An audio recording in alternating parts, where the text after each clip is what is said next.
Assalamualaikum dan salam Sarawakku sayang. Buletin UKAS edisi malam 11 Januari 2021 bersama saya Fidai Hanan Sahni. Berita malam dimulakan dengan situasi semasa COVID-19.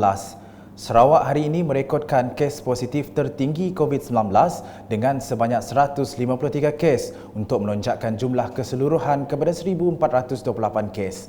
Dalam sidang media pada Isnin, Pengerusi Jawatan Kuasa Pengurusan Bencana Negeri JPBN Sarawak, Datuk Ahmad Douglas Ugah Mbas memberitahu daripada jumlah itu 94 kes direkodkan di daerah Miri, 25 kes di Sibu, 17 kes di Dalat, 13 di Kuching, 2 kes di Sri Aman dan masing-masing 1 kes di Beluru dan Selangau.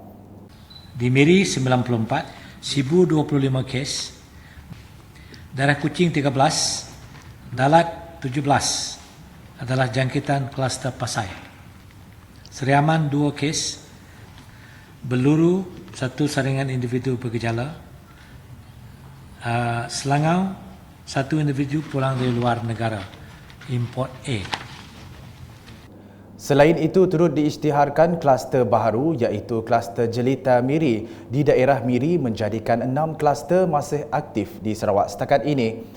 Susulan itu, daerah Miri telah bertukar status dari status kuning ke merah, manakala daerah Dalat dan Beluru bertukar status hijau ke status kuning.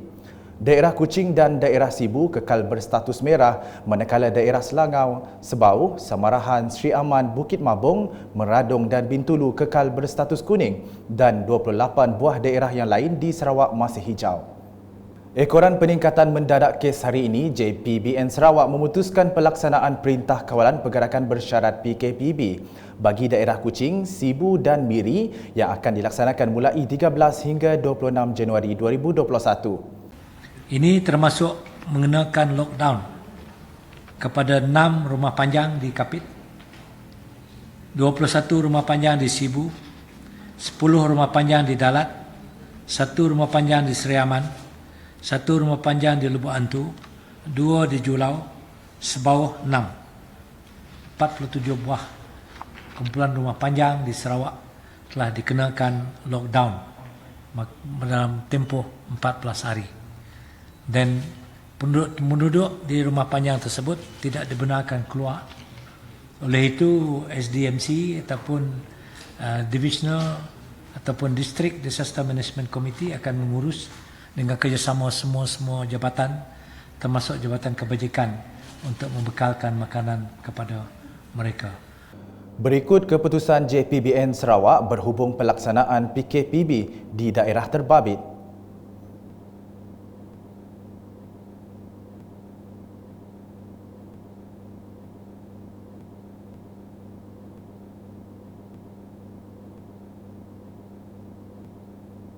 Masih dengan laporan COVID-19, Menteri Pengangkutan Sarawak merangkap Menteri Bertanggungjawab Jawatan Kuasa Pengurusan Bencana Bahagian Miri, Datuk Lee Kim Shin merayu kepada warga Miri untuk terus patuh kepada prosedur operasi standard SOP berikutan peningkatan kes COVID-19 di daerah Miri.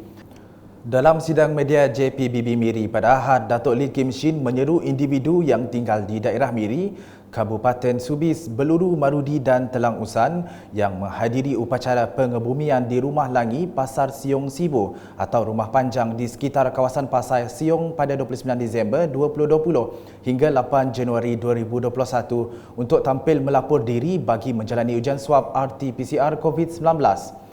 Untuk keterangan lebih lanjut, sila hubungi Bilik Operasi Jabatan Kesihatan di talian 085-410-722 bagi daerah Miri dan Subis, manakala daerah Beluru, Marudi dan Telang Usan di talian 019-603-8159. Sementara itu, proses penyiasatan kes dan penelusuran kenalan rapat kluster Bah Sayap di daerah Miri masih berjalan. Sehingga kini sebanyak 459 individu telah melakukan ujian swab RT-PCR COVID-19 dengan 8 daripadanya dilaporkan positif, 234 negatif dan 217 masih menunggu keputusan. Berita seterusnya, masyarakat di kawasan Tarat digalakkan untuk terlibat dalam aktiviti penanaman nanas memandangkan tanah di kawasan berkenaan sesuai dengan tanaman tersebut.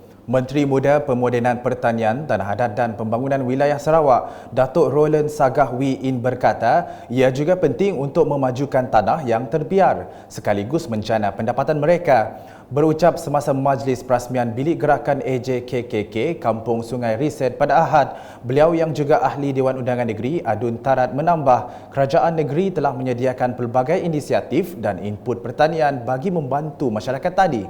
Dalam majlis sama, beliau juga menyampaikan cek projek kecil luar bandar MRP tahun 2020 sebanyak RM120,000 kepada 7 penerima. Manakala di Dalat, penduduk di kawasan itu digesa agar terus memberikan sokongan tidak berbelah bagi kepada gabungan Parti Sarawak GPS pada pilihan raya negeri PRN ke-12 nanti. Ia disuarakan ahli Dewan Undangan Negeri Adun Tanjung Datuk Amar Jamilah Anu sambil berkata banyak kemajuan dan pembangunan telah dibawa di kawasan itu oleh wakil rakyatnya Datuk Seri Fatimah Abdullah. Beliau berkata demikian semasa program ziarah kasih di Kampung Medong Dalat pada Ahad.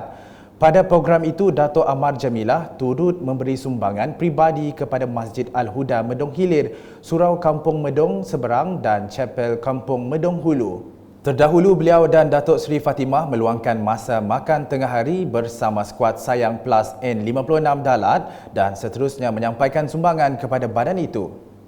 Sekian edisi malam bersama saya Fidai Hanan Sahni dan kru penerbitan. Berita lebih lanjut boleh didapati di semua platform media sosial UKAS termasuk portal ukas.sarawak.gov.my dan pastikan anda subscribe UKAS channel di YouTube. Sebelum mengakhiri buletin edisi malam, sama-sama kita saksikan klip video khas sebagai memperingati tahun keempat pemergian mantan Ketua Menteri Sarawak, Allahyarham Tok Nan. Salam UKAS.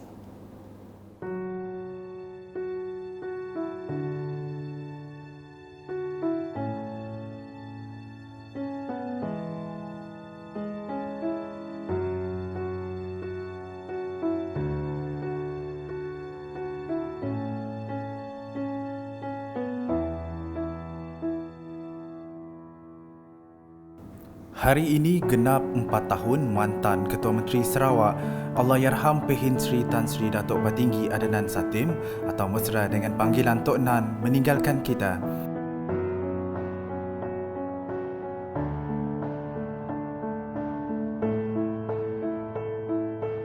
Namun begitu, kehilangan tokoh yang begitu disayangi itu masih tetap dirasai bukan sahaja oleh rakyat jelata, malah barisan pemimpin di Sarawak. Sebagai mengenang pemergiannya, warga unit komunikasi awam Sarawak diketuai Menteri Muda Hal Ehwal Korporat dan UKAS Abdullah Saidul hari ini telah menziarahi pusara Tok Nan di Tanah Perkuburan Islam Semariang.